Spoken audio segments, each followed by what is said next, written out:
This is me, Craig Ferguson. I'm inviting you to come and see my brand new comedy hour. Well, it's about an hour and a half, and I don't have an opener because these guys cost money. But what I'm saying is I'll be on stage for a while. Anyway, come and see me live on the Pants on Fire tour in your region. Tickets are on sale now, and we'll be adding more as the tour continues throughout 2025 and beyond. For a full list of dates, go to thecraigfergusonshow.com. See you on the road, my dears. My name is Craig Ferguson. The name of this podcast is Joy. I talk to interesting people about what brings them happiness.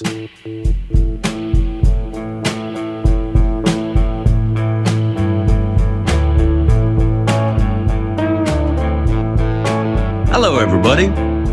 So, let me begin with an old-fashioned but traditional way of starting out anything I do. It's a great day for America, everybody. I don't say that a ton right now because everybody gets mad. Everybody gets mad if I say it's a great day for America. People who think it's not a great day for America, and they argue with people that do think it's a great day for America. But it's just the thing I say because, Anyway, look, here's the thing. This is the Joy podcast. And normally I talk to people who I want to talk to, or sometimes, and I'll be honest with you, I don't really want to talk to at all. But I think, I'll talk to them because see if I can find any common ground. Because that's kind of what I look to do when I'm talking to someone, is find some common ground. Now, that's not hugely popular right now because common ground and agreement isn't clickbait friendly. You know what I'm saying? It's kind of like no one wants to see people agreeing about things. So, and not that I do this for people to see it. To be honest, I do it because it interests me to talk to people about anything, whether they be celebrities or not, if they're just interested in walks of life. And that was the whole idea of doing this podcast, was to talk to interesting people about stuff that they do. And now, interesting doesn't mean I agree with them. It just means interesting. I'm like, why? Tell me why you think that. But it was suggested to me, and I kind of liked the idea of, because one of the most popular bits we did on the old late night show was the tweets and emails segment, when I would get tweets and emails from people who would just send them in, and I never looked at them before. And I would get the tweet and email, and I would just talk to them. I would answer the tweet or the email, and and figure out what was going on from there. And I was, as somebody said, why don't you try that on the Joy podcast? So the upshot of it is we are going to try that today. So the guest on the Joy podcast today is you. Because I like the idea. I like the idea of trying it out. So what I have here is a bunch of tweets and emails that people have sent in via the social media and such. Now, look, full disclosure, I'm not really on that social media much. The Instagram and the Twitter X account or Twix account that I have, or Facebook or any of the things, or YouTube or anything. I don't really look at that too much, because not for any kind of, it used to be, I think, a snobby thing, but really what it's about is about mental health. It drives me crazy if I dig into that. It makes me depressed. So I kind of stay away from it. But Tomas, who I work with, who produces this, Tomas Zakopal, who is a lovely man from the Czech Republic, or as we must learn to call it now, Czechia, although he doesn't like saying that. But he monitors the social media, and he looks at it, and he put together the questions for you to ask me today. So written here on these is a selection of tweets and emails that people have sent in. Now, I'm going to answer them, and we'll see where we go from there. So let's see. This is from an email from Stuart McMillan. Can you name the bars you worked in London and Glasgow, and how many still exist? Well, that's a very easy one, because I never worked in any bars in London at all. I only drank I drank in some bars in London, and I was thrown out of some bars in London. Some pretty good ones too, but I never worked in any of them. I wasn't really interested in supplying. I was more interested in consuming. I did work in one bar in Glasgow. I loved that job. It was the upstairs bar of a restaurant called the Ubiquitous Chip in Glasgow. That was the name of it's a very fancy restaurant, actually. It's very popular. It's still there. And if you're going to Glasgow, please spend your increasingly devalued American dollar there. But it's a very fancy restaurant. And upstairs, they had a bar where they sold a beer called Furstenberg. Furstenberg is a German lager beer, which they sold on tap. I think you can get it in more places now, but in the time when I worked there, it would be the mid to late 80s, that was the only place that I knew of, certainly in Scotland, that I knew of, that you could buy Furstenberg lager beer on tap. Now, this stuff is very, very strong. And the bar itself was very close to Glasgow University. And Glasgow University academics used to come in and say, I'll take a lager beer, because that's how academics talk. And I would say, well, okay, you can have one, but you can't have any more than two. And they would have two of them, and they'd be like, what are you talking about? And they'd have four, and then we'd have to call the police. It's a very strong beer, is what I'm saying. Furstenberg lager beer. And I worked in that bar. I loved that job. Working in that bar, I think, was the best training ever for what I ended up doing later on, like doing stand-up and doing, the late night show and interview shows and stuff, and even game shows, because it was very improvisational. You were dealing with a lot of noise and a lot of different stimulus, a lot of different people all trying to get your attention, and you had to improvise. You had to improvise a great deal. And improvisation is fun. It was kind of like the way you see young comics now. They do crowd work in clubs, and they film themselves doing crowd work, and then they put it up on the internet. And I think that's fine. I'm glad I didn't do that though, because crowd work, which basically working in a bar like that kind of is crowd work. You just kind of like, hey, where are you from? You're dumb, or whatever the thing is. That, I don't know how much I would want that recorded for later.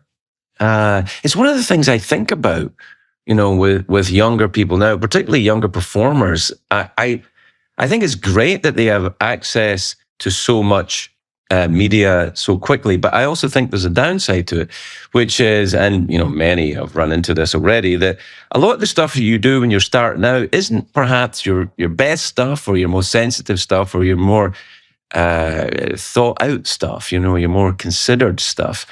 And you end up, it comes back and gets you later on. I mean, look, it doesn't have to be that. There seems to be a real thrust right now in all forms of, particularly entertainment media, which is, I mean, really, what is that? But to try and to catch somebody out at some point in their career, and shame them for a clumsy thing they said or a silly thing they said. It's happened to me. It's happened to everybody, I think.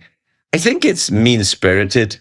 And mean-spirited, of course, gets clicks. There was a project that my younger son was given in school. The teacher gave them, he said that you have 20 minutes to find a piece of good news on conventional media. Go out and find a piece of good news. And they really struggled to find it, because there used to be the end of the news. When you watch the news back in the day when TV was a thing, there would be all the terrible news about what was going on. But at the end, there was always, a parrot that could ride a skateboard, or a pig that could sing Dixie or something. And it cheered everybody up towards the end of the news. Now, of course, that impulse is taken over by, I guess, TikTok and Instagram, where you see parrots that can do skateboards, or dogs that can juggle, or stuff like that. But I think it's kind of, a lot of it is, you can get too much of it. Do you know what I mean? I don't mean you can get too much good news. I mean, you can get too much of that stuff. It just, it doesn't do anything. Anyway, what the hell was I talking about? Oh yeah. What I'm saying is, I don't know if it's a great idea for young performers to have everything out there right away. But, the genie's out of the bottle. That's going to happen. I'm glad it didn't happen to me. So I worked in one bar in Glasgow, which I really loved working there. And if I wasn't an alcoholic who was sober, and I am still sober, by the way, thanks internet rumors, but I've been sober for 33 years now, over 33 years. It's funny how you get the sense some people would really be delighted if I wasn't sober, which I don't know if I'm imagining that, if I'm paranoid or something. You get the idea that people be like, oh, yeah, see, it doesn't work. But it works if you work it. But the idea of having stuff out there when you're young, I don't know. But this is always the problem I've had with performance. I like to perform live because when it's done, it's done. It's over and it's finished, and everybody goes away, and you remember it the way you remember it, whether you liked it or you didn't like it. It's up to you. But now, the struggle, the kind of tension I feel with it is I don't really like, and I've never really enjoyed visibility. I like, obviously, you need to have it. I want people to come to the show, so they need to know who I am, and they need to know where I'm playing and what I'm doing, and I want to entertain people. I like doing it. I love doing it. It's my thing. But at the same time, I struggle with the idea of visibility because I don't know. It makes me feel uncomfortable. I feel like maybe I think it's probably want to have your cake and eat it, which is a phrase I've never understood anyway. I mean, what's the point of having a cake and not eating it? It's like, oh, he wants to have his cake and eat it. Well, what else are you going to do with a fucking cake? I mean, it doesn't make any sense to me. Anyway, the short answer to the question, hang on, my nose is running a bit. That's probably the cocaine. The short answer to the question, can you name the bars you worked in? I worked in one. It was called the Ubiquitous Chip in Glasgow. Gosh, I mean, I better try and cut these answers down a little bit, or we're going to be here all day, and we're not. This is from Moss Whelan. That's a lovely name, isn't it? Moss Whelan.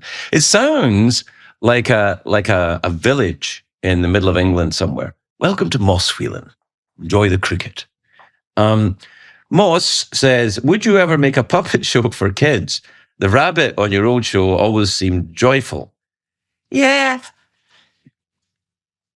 Nah, I don't want to do a puppet show for kids. Yeah, it's a nice short answer. I don't want to really do a puppet show for anything. I loved doing the puppets on the late night show.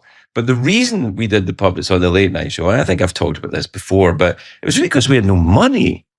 I don't know if you go and look back at the countless millions of pirated clips of my old late night show on YouTube, on the internet, everywhere, you'll see that the show that I was making at the time, we were making 5 shows a week.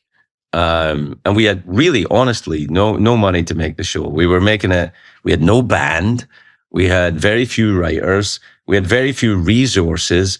A lot of the times, particularly in the first 8 years of the show, in the last 2 years, we got a slightly bigger studio, but in the first 8 years of the show, the studio was so small that if we had a guest band on, like, I don't know, Adele was on, or The Damned, or the Sex Pistols, or the Buzzcocks, or whoever was on, Echo and the Bunnymen, OK Go, whatever. You understand what a band is.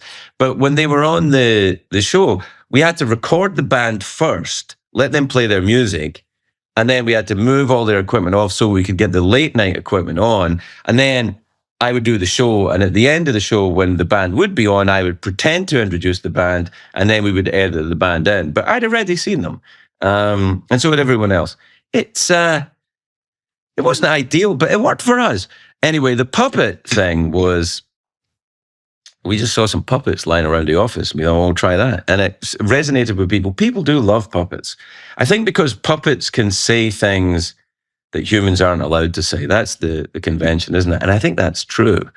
The best example of that, of course, is a former guest on this show, is Triumph, the insult, comedy insult dog. He was a fabulous puppet. But I don't think I would do a puppet show for kids or for anyone else. But, never say never. I don't know. This is from Swakar Ghosts. I think I'm pronouncing that properly. Swakar Ghosts. Ghose. It might be Ghosty. I don't know. Swakar. It's a nice name. Sounds maybe Indian. I don't know. I've probably annoyed a bunch of people by even suggesting that it might not be, I don't know, wherever it's from. Anyway, it's an innocent mistake. But Swakar says, I'm getting married in November this year. Any advice for a healthy married life? Now, actually, I think I might have some advice for a healthy married life. And it's to do with this. This is coffee. And look, I won't lie to you. I was married a couple of times. 3, to be honest. I was married once in the 80s for a couple of years. That was look, nothing about the lovely women I was married to, but we were both drinking a lot, and it wasn't a marriage as I understand it now. And then I was married in 1998. I got married again, and that was, it was what it was, and it didn't work out. But we had a lovely son who is obviously still my son, and who I love very much. So that was great, and the boon from that. But I've been married now since 2008, and here's what I would say: it's coffee time, because every morning, whether I'm like on the road and away from home, or at home, we have coffee time every morning. We sit down, we have a cup of very good coffee, and we talk. And a lot of the times, I'd say maybe like 80% of the time, I don't talk that much. I listen to a lot of things. And a lot of, my wife is very... is very plugged into news and current events and politics. She pays a great deal of attention to all of that. I actually don't. I feel like something big is going to happen. I'll hear about it, probably from her, and that's kind of where I get my news. It's a trusted source. So we have coffee time, because news now. And this is one of the conflicts I have about even doing this, what I'm doing right now, which is everything in media. All media is social media. There's nothing but social media. When they talk about legacy media, you go, well, what are you talking about? Everything's a fucking website. Everything is, everything. Everybody's got their tweets and their Instagrams and their social media. Everyone's looking for traffic on their site, which, fine, but but that's what it is. And I find that, and I don't know if you guys know this, but I find the hyperbolic nature of reporting to be exhausting. Really, honestly, honest to goodness, exhausting. And I find it depressing. It's like you go, this is a really big thing that's going to happen, and we should all be worried. And then it's, then nothing happens, or something does happen. But what the fuck did the worrying do? Did that help? I don't know. I mean, I know a lot of people disagree with me. Like, no, you got to stay connected to what's going on. But I'm like, I don't know. I don't know if I really fucking do. I mean, especially now that I'm married to someone who is connected to what's going on, I'll hear it from her. And that's a trusted source for me. It's like when she says, oh, guess what's going on in Washington? And then she tells me, and I'm like, oh my God. And then the trick is to have really good coffee, is what I'm saying. Because then whenever you're listening to something and you go, and then you taste the coffee, you're like, oh my God, that's delicious. And then you can hear things. And I'm not saying I'm not listening. Of course I'm listening, but I'm also really enjoying the coffee. And I think that's what it is for me. So a healthy married life, coffee. Now there are considerations here. Obviously, there may be cultural or religious implications for you that require you not to drink coffee. Perhaps coffee isn't something you enjoy or anything, but find a coffee substitute. Perhaps water, perhaps I don't know, scotch, whatever you enjoy drinking in the morning. I used to enjoy drinking I used to, when people say I'm not an alcoholic because I didn't realize I was an alcoholic until I drank in the morning. And I certainly, when I was drinking, which is a long time ago, I did drink in the morning. And what people don't tell you about drinking in the morning, I'm not advocating this, but I will say this. If you're an alcoholic, drinking in the morning, it's the best bit. That's the best bit. That's the only bit that's good at the end of it. It's just like, oh, thank God, if you can hold it down, which is tricky a lot of the time. All right, this is from, so the key to a good marriage, coffee or coffee equivalent. This is from Christine Krysup. How many tattoos do you have now, and what are the stories behind some of your favorites? There's an interesting thing about tattoos. I think tattoos are a bit like sex or murder. I think the first one's the most difficult. Then after that, they get kind of easier. And the truth is, the way I feel about tattoos now is not the same as I felt when I got my first tattoo. And I think most people with who have tattoos now kind of feel this way. I think the ones I talk to, you get one and it's very significant. Oh, this is a tribal marking for my favorite, saying, or this is my mom's, sister's blouse that was very important to me, or whatever it is you get tattooed in your body. And that's very important. And then the next one's, important, but maybe slightly less important. What happens is I got my first tattoo after my father died. My father hated tattoos. And after he died, I thought, oh gosh, what's the best way to commemorate a man who hated tattoos? Celtic paradox, get a tattoo. So I got a tattoo for my father, and I only got one. And then I forgot about it for a couple of years. Then about 3 years later, sadly, my mother died. And, I was sad, of course, obviously. And then about a year after my mother died, I heard this kind of voice in my head. It was kind of like, oh, you get a tattoo for your father, but nothing for your mother.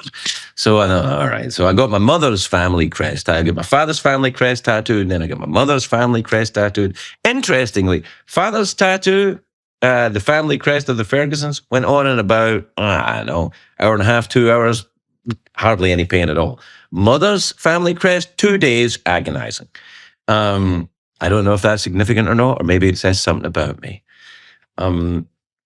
So I got those tattoos, but then I was talking to the guy who was doing the tattoo at the time, and he said, well, it's bad luck to have an even number of tattoos. I was like, is it? And I'm a control freak. So you tell me anything that I could possibly throw a bit of OCD onto and like bad luck. And I'm like, oh, I can't have bad luck. So I had to have a third tattoo, and I had recently become an American citizen. So I got, the join or die, Benjamin Franklin, tattoo put there. And that was the third tattoo. But after that, you kind of just get tattoos. To be honest, I don't really know how many I have now, because there's like, does that count as one? Or, what about this is definitely one, but then these little bits were added later, and, there's a bit around there and that guy. And it becomes, I think, it's just something that you do or something that you have. And it's not that it becomes less important. It just becomes less dramatic. Maybe like a marriage, or a relationship of any kind, a friendship, that over time it becomes less dramatic and a little more comfortable. And it leaves a mark, and sometimes it stings. And sometimes you wish I should probably get rid of that. But you know what? I would never get rid of a tattoo, and I'll tell you why. Because I feel like it's part of your history. It's part of the whatever marks you picked up along the way. I feel like I have a scar on my hand. I don't know if you can see that there. There's a scar across the back of my hand there that I got when I was drunk when I was about 19 or 20 years old. I punched a window. Some great idea I had about punching a window, and I punched the window, and I got a scar in the back of my hand. It was very painful at the time, and there was a lot of blood and very dramatic. But I'm 62 years old now, and I got a scar in my hand. But every now and again I see it and I go, blimey, what an asshole. Or I just, I have affection for, whatever that young man was going through at the time. And it has a certain sweetness to it for me, even although I'd rather not have done it, but I did it. And tattoos are a bit like that. I sometimes think grief is a bit like that. I was talking with someone last night at a show. I do after my stand-up shows now, I do a lot of meet and greets. And I was talking to a woman after the show, and she was talking about she'd been bereaved recently and she felt bad, and she'd come to the show to have a laugh, and I had a laugh, and that was great. And I was talking to her a bit about grief, and I think grief is a little like a scar. It really, I mean, my God, it's so painful, and it never goes away, but it becomes something that's part of you, and in remembering someone, and like a scar, it kind of becomes like there's a sweetness to a memory. Uh, it, if you've loved someone and lost them, that's what I thought. I don't know why I got into that, but it's from tattoos. I guess because I got my first tattoo through grief. That was what my father had died. I was bereft. I loved that man. I loved my mother too, and so the scar that I inflicted upon myself was a physical manifestation of the scar that I had in my soul from the grief. So the scar itself is the tattoo, and every tattoo is a scar, I guess, in a way. One of the things I will say one that kind of makes me laugh, or maybe it's an indication, but here's a story. Right there, I don't know if you can see, I have the planet Saturn. That's where I wear my watch. Planet Saturn. Now, Saturn, of course, in mythology is the bringer of old age, right? He also ate his children, but I don't know if he really did that. I think that's metaphorical, but also it's also metaphorical because it's a planet, But Saturn in mythology, the idea is that Saturn is the bringer of old age, and I thought, well, I'll get that where my watch is. So if I forget to wear my watch and I look to see what time it is, I'll go, oh yeah, that's what time it is. See what I'm saying? All right. Let's see. What else have we got? We got from Robbie Winstead on Instagram. Robbie says, the last book you read. What was the last book you read? Now, I'm quite odd about the way I read, because recently, and this is one of the things I have to say that I'm so grateful for about these things, the phones, is I've become very into audiobooks. So I will read a book at one point, and it might not necessarily be the book I'm listening to. It's almost like I consume more. I know it sounds kind of greedy, and I suppose in a way it is, but the audiobook thing is into me because I started getting into the Greek philosophers, Greek and Roman Stoics for the most part, but also Epicureans, and go back from Seneca back to I don't know what's his name, Epictetus, from Epictetus to Zeno, from Zeno to Socrates, and I become fascinated by the audiobook thing. And what I was interested in, and I'll get to the last book I read in a minute because it's none of this, but it made me think of it, is that the audiobook thing, getting into the idea of Socrates in particular, a lot of these guys, Epictetus as well, they didn't write down what they were talking about. They, their pupils did, their disciples did, but they didn't. So the work of Socrates is all filtered through the writing of Plato. The work of Epictetus, who was a Stoic of some renown. I'm not an expert in any of this, but all of his stuff was written down by one of his pupils, because they didn't trust. I think what it was is they didn't quite trust the medium to get across the message that they wanted to get across, and they wanted to be in the room at the time. And I feel a great kinship to that. It is an interesting thing about what we're doing right this very second, which I'm not writing any of this down. I haven't prepared anything for it. I'm sitting in a fucking hotel room in Orange County because I'm doing a stand-up show tonight. But there is a directness about what we're doing now, and I don't know if you guys will respond to it, but I'm kind of interested in what's happening. Not that I'm comparing myself to the great Stoic minds or of Epictetus or Seneca or anything like that, but Seneca did write stuff down. But but I do quite like the idea of just talking. And maybe that's an egotism. Maybe I'm, second guessing myself. I don't know. But I guess the bottom line is nobody nobody makes you listen.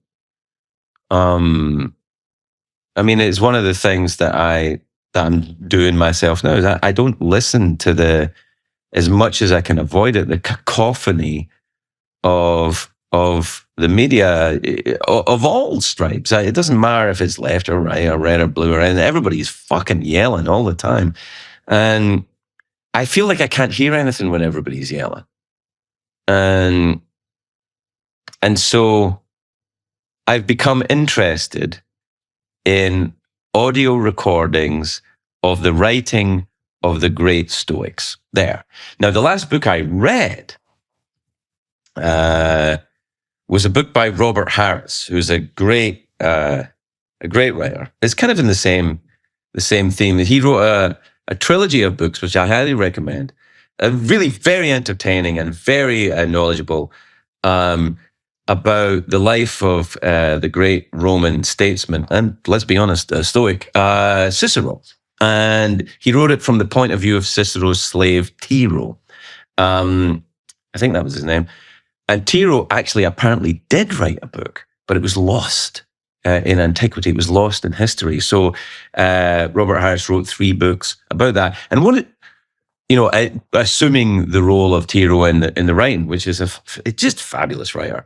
And I think they're called Imperium, Conspirata, and Dictator. I think that's the name of the 3 books. But you can look up Robert Harris, the Cicero trilogy.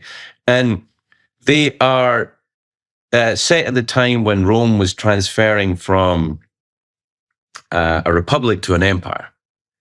Now, I wonder if you can see where I'm going with this. That there was a great shift in the politics of Earth at the time, and Cicero was very much complicit in that, and he had a point of view in it. He wasn't ultimately victorious in how he wanted it to go, but he was part of the movement of history at that time, and it was witnessed expertly through Robert Harris's character of the slave Tiro at the time, and it's just fascinating. It's a fascinating parallels into how the world is now, because here's what I believe. When everybody says, and this was during the election and all that, everybody's saying it's never been as bad as this. It's like it kind of always has.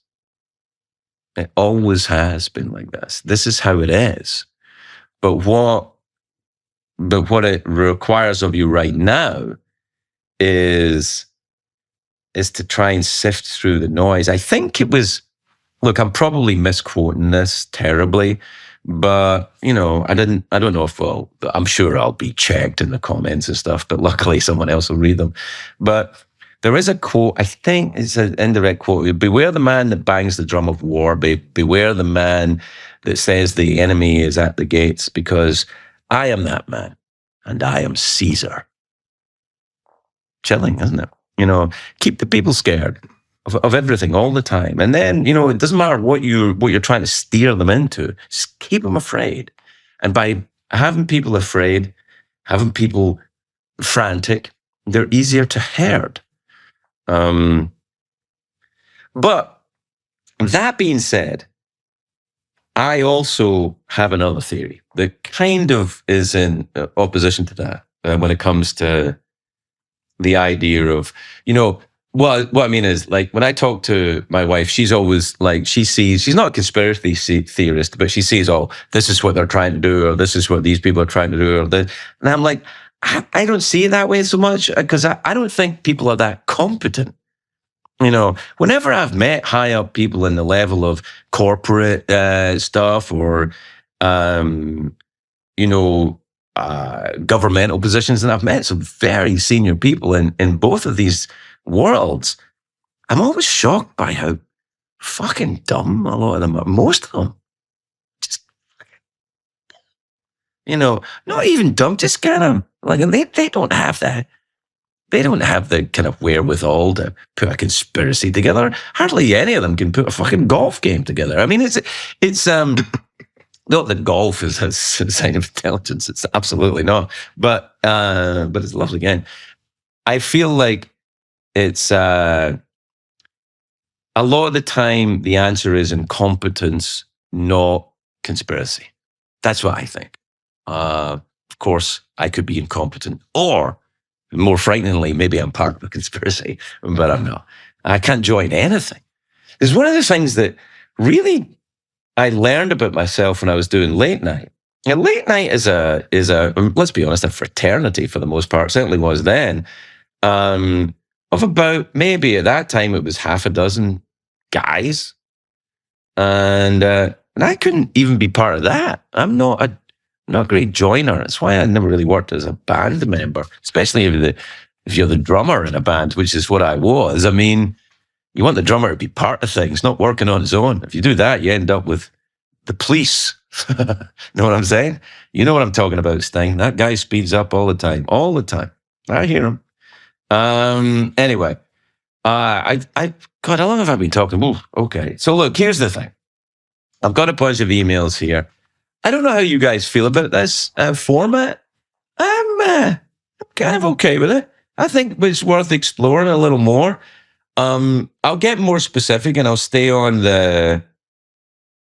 Keep sending the emails and the tweets and stuff, and I'll do some more of them if you want it to happen. If you don't, it's cool. I mean, I'll be all right. Is what I'm saying. But here's what I'll try and leave you with something pithy and helpful. Here's what I think is: try and have good coffee. Consider the source of your information. Talk to someone you trust, and consider what that means.